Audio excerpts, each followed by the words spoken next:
The mule's hooves plodded in a steady rhythm beneath me as our party rode through the dense evergreen trees.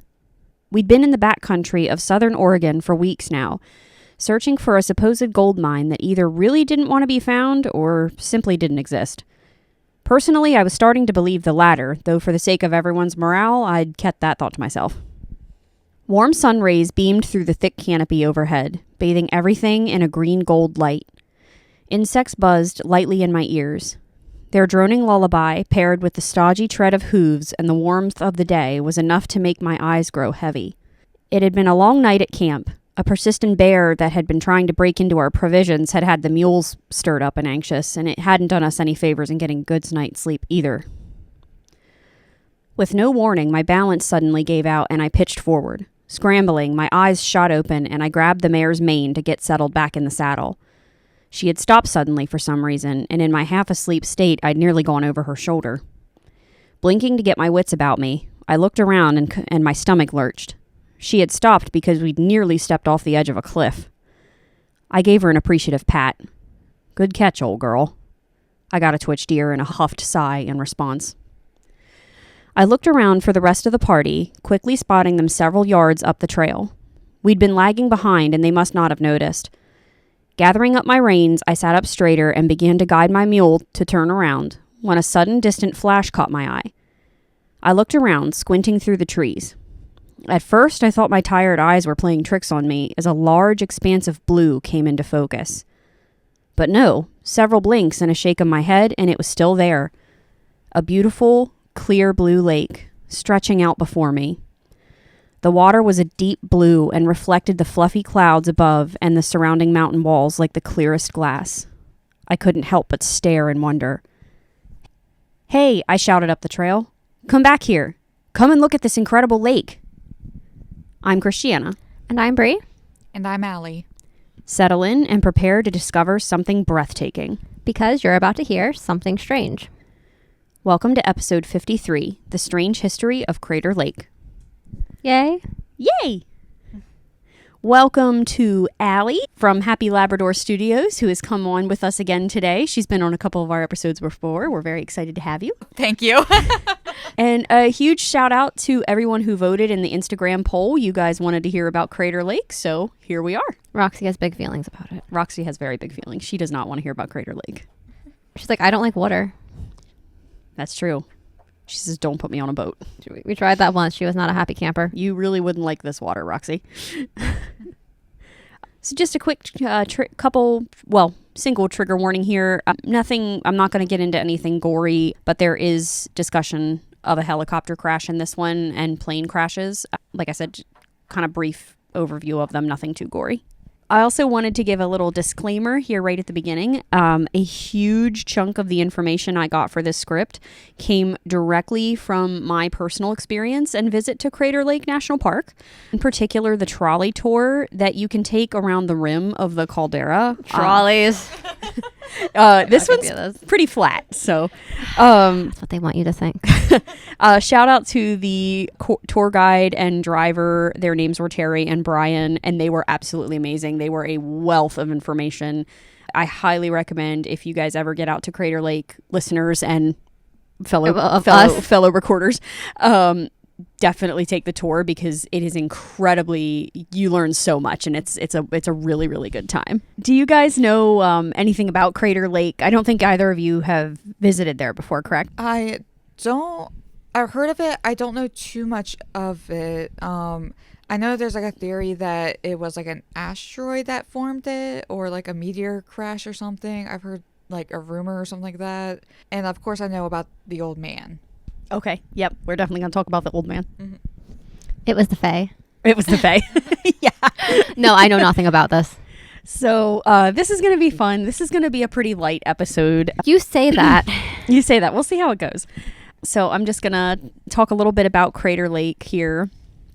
Crater Lake is the massive lake that is the heart of Crater Lake National Park. It's located at the top of Mount Mazama in the Cascade Mountain Range towards southern Oregon.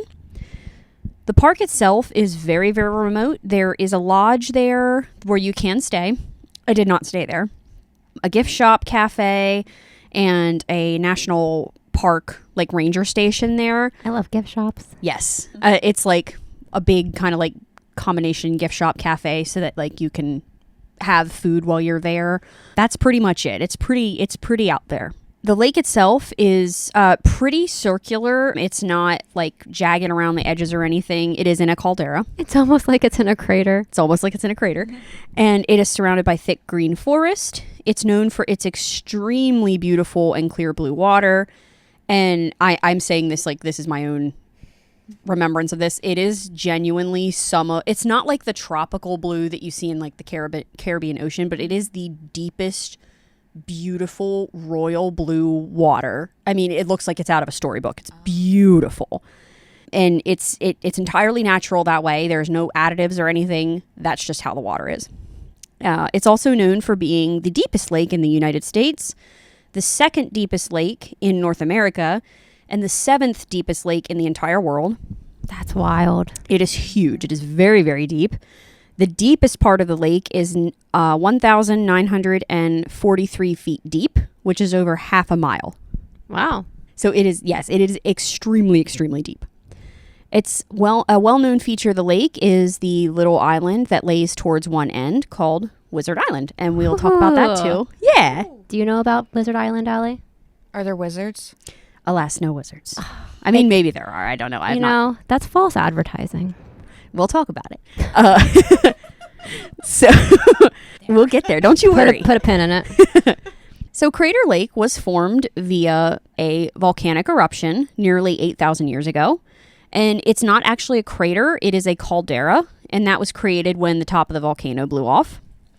Wizard Island is a small cinder cone volcano that has formed out of the lake since then. It's an inception volcano because there's a volcano within a volcano. Within a volcano. Volception. Volception, if you will. So we're going to talk about the formation in a little more detail here. 420,000 years ago, Mount Mazama started to form due to volcanic eruptions.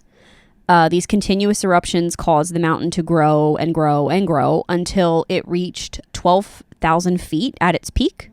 And you can see geological evidence of this in the different eruptions. There are rock rings around the caldera. And like basically whenever an eruption would occur, it would create another rock ring. So you can see where it formed. It's really cool. It's like tree rings. Yeah, it's like tree rings. These smaller eruptions continued for centuries. And this mountain just grew and grew and grew and grew before the massive eruption that did form the lake. So that happened 7,700 years ago in a two-phase eruption. The first phase shot rock and ash up into the air from a northeastern volcanic vent, and it started a pyroclastic flow down the side of the mountain, which basically means a flow of hot gases and other like volcanic material. Do you guys feel like you're in like 9th grade earth science right now? That's how I felt when I was like researching this. The next phase of the volcano, of the eruption, cracks started to open around the peak of the volcano, and that allowed the release of even more magma from the earth. It emptied that magma chamber, and then when all was said and done, Mount Mazama lost 12 to 15 cubic miles of organic material, mostly out of the northeast side. So it just blew. Which is, I can't imagine that eruption of that scale. That's terrifying. So I mentioned in the second phase, the magma chamber started to empty. Eventually, that got very, very unstable, and the mountainside weakened and collapsed, and that caused that caldera to form. And then the lake formed after that because the caldera filled with snowmelt and rainwater. I imagine that took an incredibly long time. Yes. Yeah. This was not the end of the eruptions. Smaller eruptions after the big one, TM, formed Wizard Island. And that's, like I said, a little cinder cone volcano. You can take tours of Wizard Island and climb to the top of its cinder cone and even go down into the crater at the top of it if you want to. It doesn't hold like water up there or anything. I did not get to take the tour of we wanted to. So when I went out to Crater Lake, it was with my friend Kelly, who I have permission to say her name on the podcast. We missed the tour cutoff date by a day. We were like, dang it. Also, right now, as a heads up, I believe I was on the National Park website for Crater Lake doing my research. The the only trail that goes down to the bottom of the caldera where you can reach the water's edge is closed. It's going to be closed. I think they want to reopen it in 2029. They're actually rebuilding the trail to make it a little easier to hike. Oh, that's probably a good thing. Yes, it's the Cleetwood Trail. And when I tell you, we did it. We went down to the water's edge. We couldn't take the boat tour, but we just went down to the edge. Oh boy, that was a steep one. It was a doozy. It was a bit of a doozy. It's a lot of switchbacks. Like, it's not just like straight up or straight down, because it would probably kill you. You would probably need climbing gear to do it because it's so steep if you just went straight down. But the switchback, going down wasn't so bad. Coming back up, oh boy. But if anyone decides they want to go visit in a couple years, they're going to once the trail's back open, they'll reopen the boat tours, presumably. The last eruption at the lake before things started getting pretty quiet was about 4,800 years ago at the base of Wizard Island. That being said, even though it's quiet, there's not a lot of concern of things like popping off now. It is still an active volcano. So I want to talk about the science of the lake, because this lake is just crazy. First of all, how did scientists discover how deep Crater Lake is? Measuring the depth of the lake was done by a process called sounding. This is when a weight is tied to the end of a line and lowered into the water until it touches the bottom, and then the rope is measured to see how deep the water is. Need a lot of rope. Yes, need a lot of rope. To figure out the maximum depth of the lake, the Crater Lake was sectioned into a grid pattern, and 168 sounding measurements were taken. The first one that they ever did measured 950 feet deep. So I mentioned earlier how blue the lake looks. This is due to light refraction. The sun hits the water and reflects back blue and some green colors, and the deeper the light penetrates, the darker it appears. I also mentioned how pure the water is at Crater Lake, and it is one of the cleanest, clearest, and purest lakes in the world.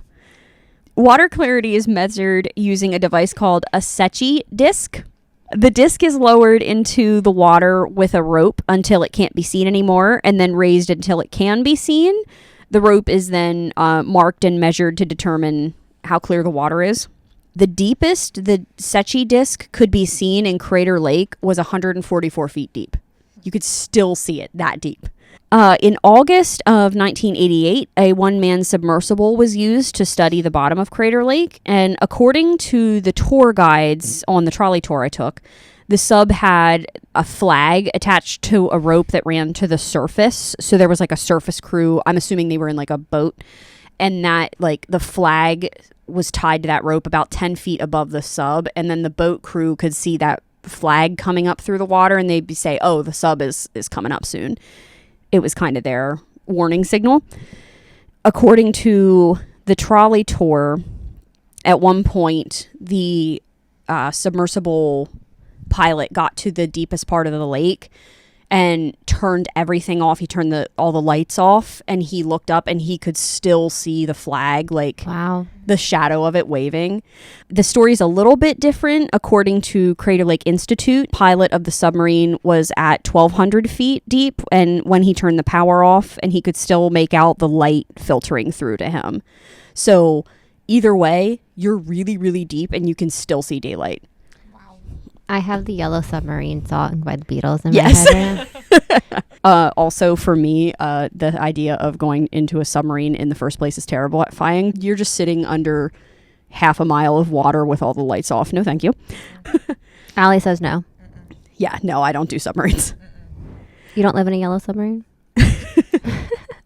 I'll live in a yellow submarine if it's on land. That's fair. I'm That's afraid of the open ocean, so 100% fair. A land submarine. Is that just a bus?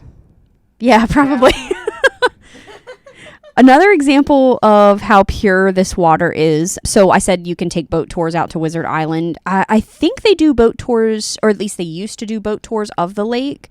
The boats will stop in the middle of the lake and allow you to fill your water bottle from the lake, and you can just drink it. Wow. Like, it is so pure that you can drink it without any issues. You can also swim in Crater Lake, but you're only allowed to wear a swimsuit and no other gear. You're not allowed to like snorkel or scuba dive in the lake because they don't want to introduce anything into the lake that could harm it if you've snorkeled in other places and your gear isn't clean type of thing. But the water is definitely pretty chilly. The surface is about 55 to 60 degrees, but at the very bottom it drops to 38 degrees.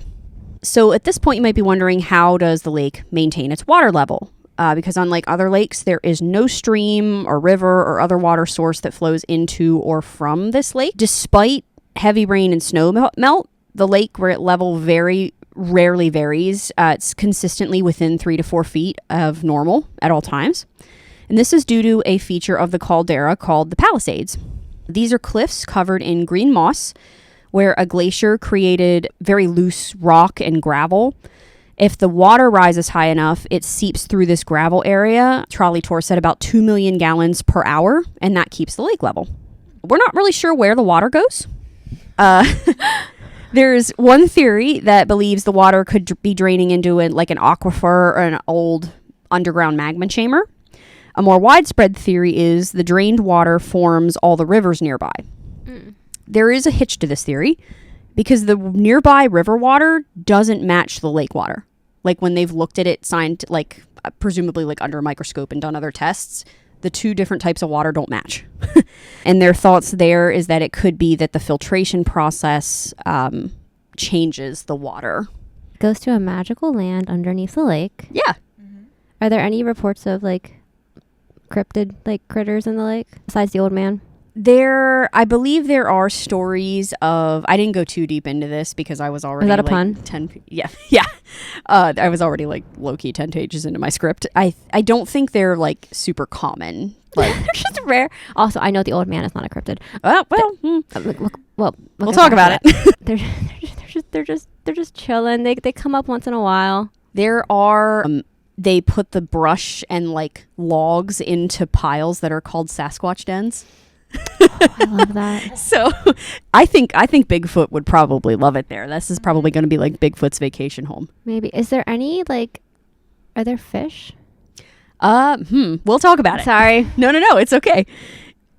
I actually want to get into the little bit of a discussion of the indigenous people of Southern Oregon and their relationship to Crater Lake. The native Klamath tribes around Crater Lake have a very deep history with Mount Mazama and the lake itself. The tribes are descendants of the Makalak people. These tribes have lived in the area for around 13,000 years, meaning they would have been there to witness the massive eruption of Mount Mazama and the formation of this lake. That's wild. That's terrifying. So scary. It's like Pompeii, but not. Yeah, it really is. Okay, but mostly everyone lives. Hopefully, yeah. Yeah. True. It's not believed that these tribes lived at Crater Lake per se, but it was possibly a temporary place to camp. And it was seen as a holy place. Only holy people were really meant to visit the lake. One article I read stated that even today, some natives will not look at Crater Lake because the legend goes that looking at the lake will bring death. Hopefully not, because I dip my toes in it. I have water. Fun fact, I have water. I took a little bottle of it home. Are you supposed to? Because I know there's some places where if you take things from it, you're supposed to, you get cursed.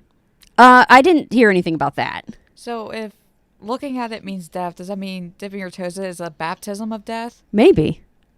Did you accidentally join a new religion? Who would that be? Hades? Depends on the religion. Hades is my favorite Disney princess, so I would think it'd be one of the native people's religions that you're accidentally joining. that's true. Maybe. Are there Sorry, y'all. any caves? You like caves? There are caves in the area. Yeah. Some of them are. I don't know much about this, so this is kind of like me just flying off the. I think some of it was glacier formed as well, because there were definitely glaciers there that helped form parts of the caldera, and along with the volcanic eruptions. There is a native legend of how Crater Lake was formed. The most popular of these legends tell the story of two gods, Lao, who was the chief of the underworld and spirit of the mountain. That's whose religion you just joined. That's who's, yes, I did. And Skell, the chief of the above world and spirit of the sky. So the legend goes that Lao had left his home under the mountain and was walking one day when he saw a beautiful woman. This woman turned out to be the Makalak chief's daughter. Lau decided he was in love with this woman and asked her to come live with him, with the offer to grant her eternal life if she would agree. She said no. She said, no, thank you, sir. No, thank you. He didn't like that answer. He got really mad and threatened to hurt her people. And he stood at the top of Mount Mazama and violently threw fire down on the tribe. He might have violently thrown people, I don't know. So Lau was standing at the top of Mount Mazama and was violently throwing fire down on this tribe. Skell, on the other hand, saw this happening, and he took a stand on what is now Mount Shasta in California. Oh, there's supposed to be all kinds of spooky stuff that happened there. Yeah. That's where your Watcher friends are from, right? My Watcher friends? The Watchers. They're Teddy's Watcher friends. Yeah, I was like... The dark... Yeah. The Colts on Stilts. Yes, Colts on Stilts. That's a deep cut. We'll have to... It is a deep cut. We'll have to do an episode on that, because I'd be curious to see from that point of view, too. But Skell took a stand on Mount Shasta, and he was trying to defend these tribes, and the two gods fought back and forth from the top of the two mountains. Eventually, Skell was able to force Lau back down into the underworld, and he then collapsed the mountain on top of him and filled the collapsed mountain with water for good measure to prevent him from returning. Some versions of the story say it was all the tears of people who were hurt that filled the hole, which is very sad. I think you accidentally joined this person's religion. Whoops. Mm-hmm. Is Lau going to come for me? Maybe. Also, to be clear, friends, I feel like I should say I had heard, like, taken the trolley tour before taking the trail down to the water's edge, and they had mentioned about how, like, people are allowed to fill their water bottle from the boat, so that is why I felt okay to take water. I promise I wasn't, like, pilfering stuff from the national park. I know, I was just teasing you. No, it's okay. I just didn't want anyone to be like, So that is the, and I just, like, thinking about what this volcanic eruption looked like, because we've talked about multiple times now on this podcast about how legends and stories are created for people to understand the world around them. And just, I can imagine this volcano erupting absolutely looked like two gods fighting with each other. Like, how scary. And, like, the ash cloud had to have spread so far. It probably easily would have spread into, like, what is now California. So eventually, Crater Lake was found by the first non-native person in 1853.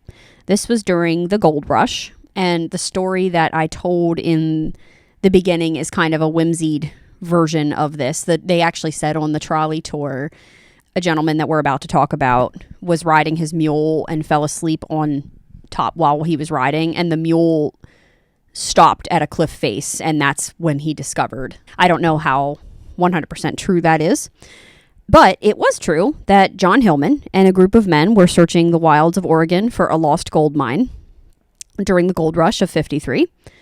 The mine was never found, but John and two other men found this beautiful, stunning, gorgeous lake at the location that's now known as Discovery Point.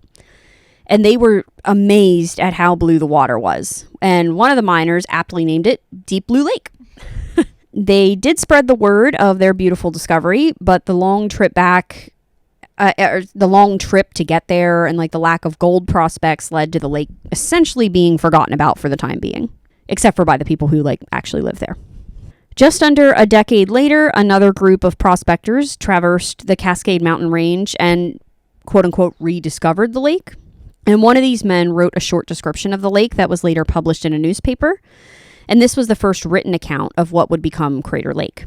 So she's starting to get more well-known. In 1863, the military site Fort Klamath was built due to rising hostilities between colonials, my source read settlers, I'm calling it what it is, and the indigenous persons. The building of this fort necessitated the building of a wagon road to get the supplies and personnel to and from the fort. As this road was being constructed, the lake was once again, quote-unquote, rediscovered, this time by two men who were in a hunting party for the building crew. And at this time, the first non-native person, Sergeant Orson Steems, actually climbed down into the caldera to reach the lake. These men rechristened it Lake Majesty. So tales of this immensely beautiful landmark were starting to spread. Jim Sutton, a newspaper editor, decided in 1869 He needed to see this place for himself, but he wanted to take things a step further. He actually wanted to launch a boat on the lake to explore. And the image of this is hilarious to me because I told you guys earlier about the trail to get down there.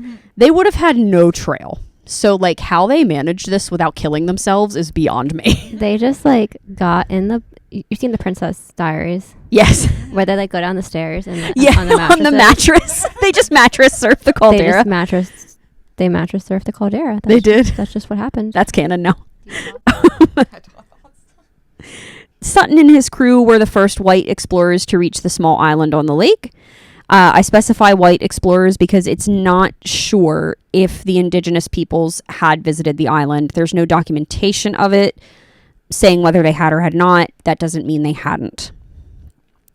Sutton would go on to publish another article in his own newspaper about the lake, and he gave it a new name, Crater Lake. And that name has stuck around to this day. At this point, Crater Lake was still not a national park, but one man, William Gladstone Steele, would be the one to change that. William Steele first learned about Crater Lake after reading a newspaper article about it, and he was hooked right away. He was absolutely fascinated, but it would take him another decade and a half before he would be able to actually see the lake with his own two eyes. But once he saw that beautiful blue water, it was safe to say he completely fell in love. He decided right then and there this place needed to be preserved as a national park, and it became his mission in life. Steele actually helped to map the lake in 1886, and he also named the island on the lake Wizard Island because it reminded him of a wizard's hat. And the crater at the top he named Wizard Cauldron. It's a little anticlimactic. I was hoping for actual magic. Yeah. Well, this is kind of interesting because occultism and what's the word I'm looking for here? Not surrealism. Spiritualism? Spiritualism, thank you, was very popular during this time, and he was trying to name these things after things people would get excited about. So like Wizard Island, Wizard's Cauldron, oh, come out and see the Wizard Island. Like, he was trying to get people excited about this because he really wanted this place to be preserved. His crusade to officially have Crater Lake named a national park was long and arduous. He came up against resistance from sheep farmers. This information I got out of a PDF online it's from Crater Lake National Park, one of the information brochures. Did you say sheep farmers? Sheep farmers. Okay, Yep. just making sure I heard you right. Yep. Like I said, there wasn't much information about the brochure. It kind of just glanced on it. I'm assuming these herders were like allowing their sheep to graze on the mountain. We kind of talked about that in Chincoteague a little bit, the Chincoteague episode. But he also came up against miners who thought this place could have gold or, other resources. However, Steele would absolutely refuse to be deterred. He pestered anyone who would listen about the lake, and he worked tirelessly to help push legislation to turn his dream into a reality.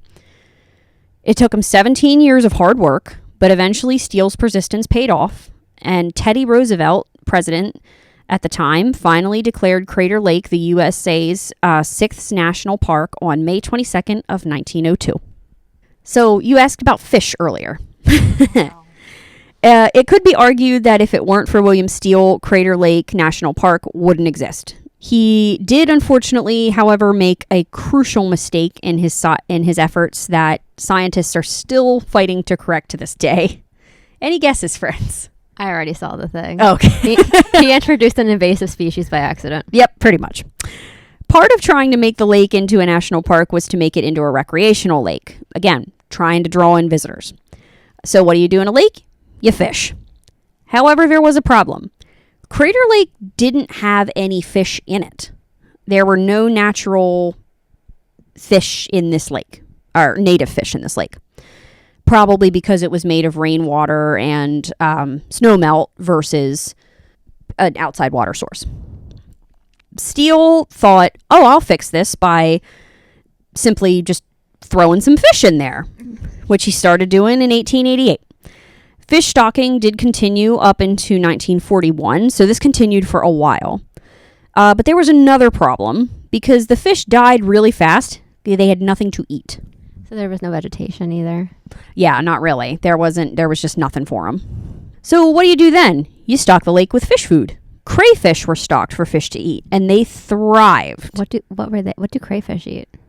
I think they eat like I'm not really. I mean, they're a crustacean, so they probably eat like algae and stuff like that. Yeah. They didn't have any natural predators because, again, we're introducing an invasive species, non-native species, into an area where they shouldn't be. And their population blew up. They thrived a little too well. They completely overtook the shoreline, and they actually began overtaking a species called the Mazama newt. The Mazama newt is a relative of the rough-skinned newt, which can also be found in this area. But the thing about Mazama newts are they literally are only found at Crater Lake. They are not found anywhere else. So the crayfish nearly wiped this species out. And attempts like to this day are still being made to fix this problem. There were actually 19 Mazama newts trapped and taken to the Portland Zoo, and they are working with another zoo to try and put together a breeding program to save the species. So this is a problem that's literally had consequences decades later. Attempts have been made to minimize the crayfish population. They're not really working out so well. At one point, the attempt was made to trap and remove all the crayfish from the lake, but only the adult crayfish were trapped. And this caused the problem to get worse because, fun fact, crayfish eat their young. And when the adult crayfish were gone, it caused a population boom. So it's really unfortunate. Like, it's not funny, but it's also like, damn. So a solution to the fish and crayfish problem at Crater Lake has still yet to be found to this day. It is something that is actively monitored and attempts to control it. Like, it's just something they try. It's just something that's very actively controlled as much as they can. And it was said on the trolley tour, the only way to certainly remove like 100% the wildlife would be to poison the lake. And they were like, that is never going to happen. We are never going to do that. So moral of the story here is don't release random animals into the wild. You will actively harm or even destroy the ecosystem. Can I offer a solution? Yes. Capture and eat them. Today, yeah, there are two species of fish that have survived at Crater Lake, which are rainbow trout and kokanee salmon. And you can fish at Crater Lake. There are strict rules with it. For one, all fishing is catch and keep. You cannot re-release the fish because they're trying to get rid of them. And no live bait is allowed to be used. You cannot use live bait because they are trying to prevent any new species from being. So more than likely, I mean, don't quote me for gospel on this, friends. Don't come at me if you do this and get in trouble. You could probably trap as many crawdads as you wanted at Crater Lake and take them home and eat them, and they'd probably be fine with it. I was just saying, like, local restaurants have like a crawdad night. Yes. Oh, fun. You know what? Actually, you made me remember on the trolley tour, they made that joke. I'm not kidding, guys. If you guys get out to Crater Lake, you guys as well as listeners, please take this trolley tour. The guides are incredible. Incredible. Crater Lake is also, unfortunately, does have some darker history associated with it. The water is so bright and clear that its reflection of the sky can create a mirror-like image that can become disorienting if you try to fly over it. One incident like this potentially is thought to have occurred in the 1940s during World War II. This involved two Grumman TBF torpedo bomber planes. They were flying over Crater Lake in 1944, and one pilot looked around to try and find the other one, only to find that the guy had vanished along with his plane. It's thought that the plane might have gone down in the lake. That being said, there were no witnesses that actually saw the plane crash into the lake, so it's not certain that that's actually what happened, but there's a fair chance it did. There was another tragedy fairly recently in 1995 when a helicopter pilot, George W. Calsey, flew down into the caldera with a passenger, Edward O. Tulliners. The helicopter flew directly into the lake and everyone died instantly, or presumably pretty instantly. And this was actually witnessed by several people. Apparently, this, the helicopter kind of flew over the caldera wall down in towards the surface of the lake and was circling around Wizard Island and kind of slowly just started to descend. And we don't know for certain because we can't ask, of course, but the theory behind this is that the pilot just got completely disoriented because that water is such a mirror, and he just literally thought he was ascending, but he was descending.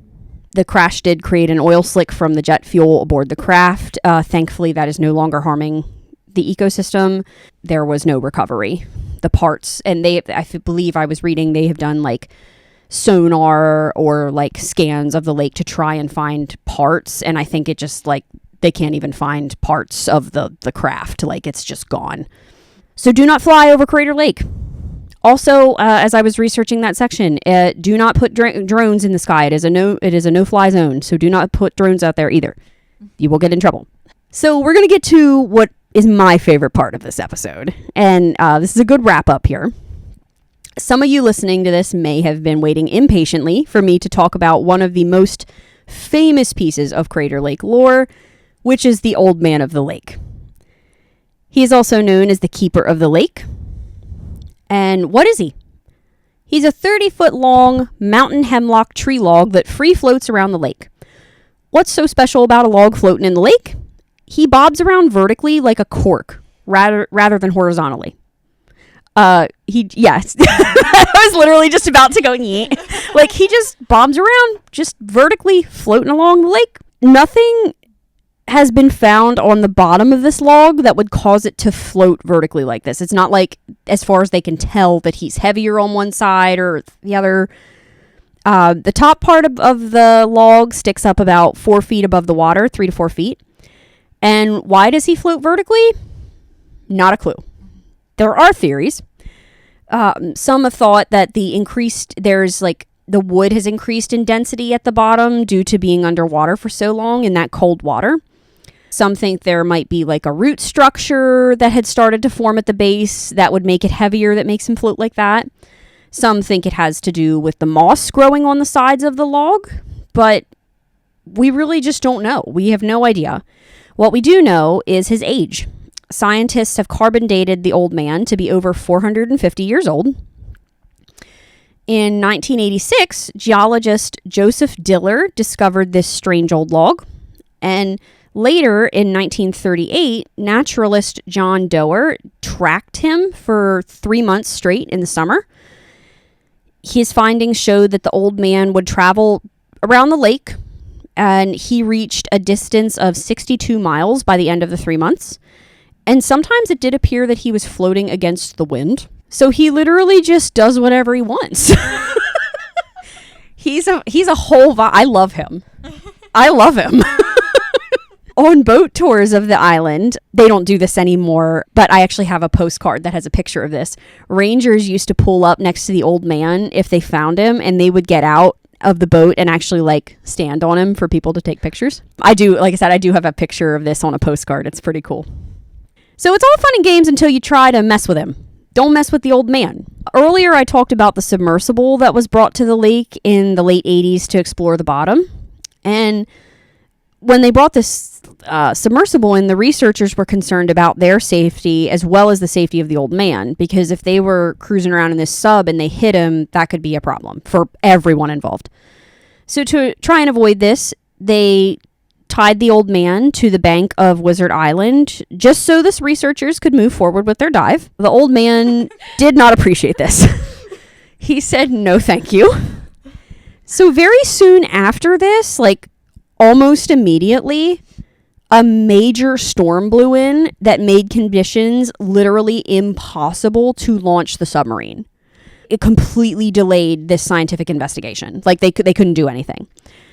I'm not sure if it was the scientists or if it was some park rangers, but they got a little sketched out and they thought, we think the old man's angry.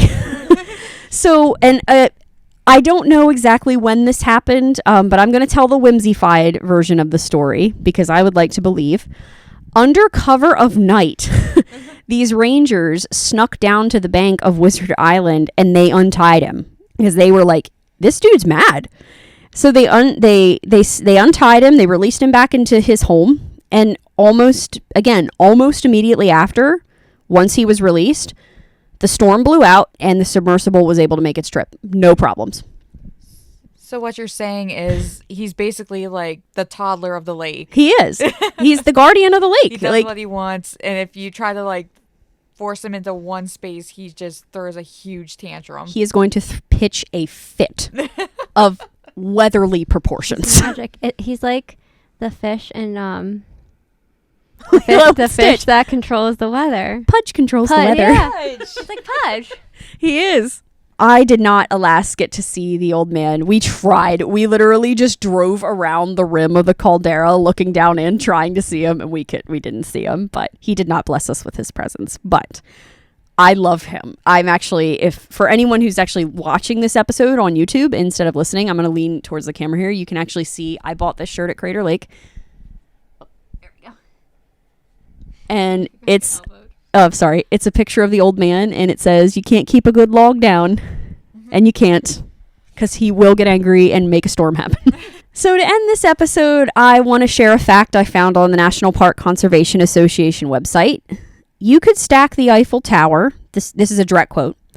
You could stack the Eiffel Tower, the Statue of Liberty, and Washington Monument beneath the old man at the deep and still not reach the lake's deepest point of 1,943 feet. Just to give you an idea of how deep this lake is. I looked at that and I said, that's not real.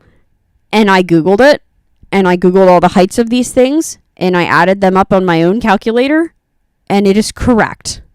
The Eiffel Tower, the Washington Monument, and the Statue of Liberty could all be stacked one on top of the other at the deepest part of the lake and not break the surface of the water. That's terrifying. I was like, I didn't need to read that before going to bed. So that is the strange history of Crater Lake. And I know it's a little bit different of an episode than we normally do, but I hope you guys enjoyed it. Yes, it was fun. Do you have thoughts? I do not. I said all my thoughts. I know. I feel we were pretty good at saying them during the episode. Yeah. I like the old man. I love him. I love him. He's a cool guy. I want to give him a little smooch.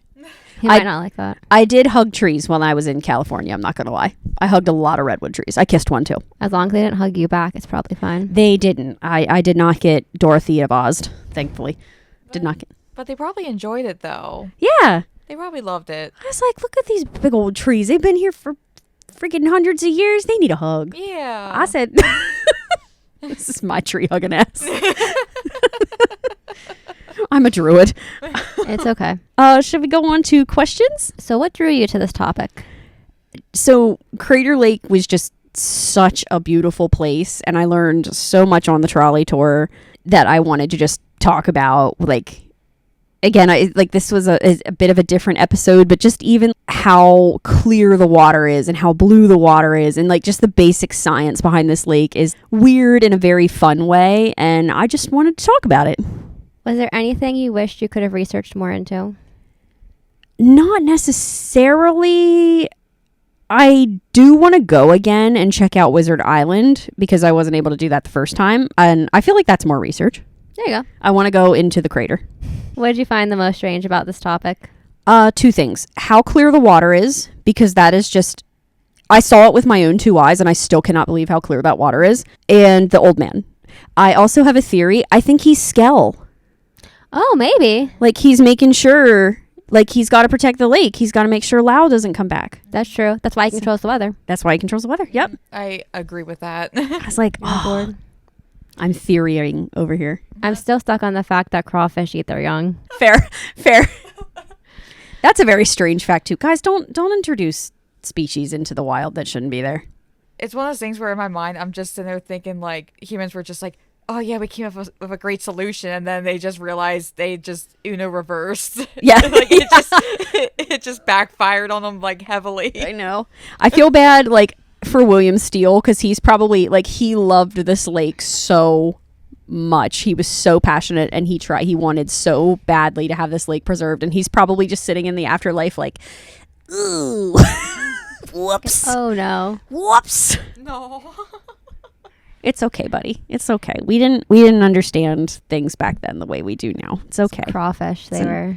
honest mistake. You were doing your best. Well, strangers, it's time for us to part ways. Until we meet again, respect the old man. We'll be back again soon with another Something strange. Yay! Like give you the microphone, doesn't it? I was just like, Sorry, Alex.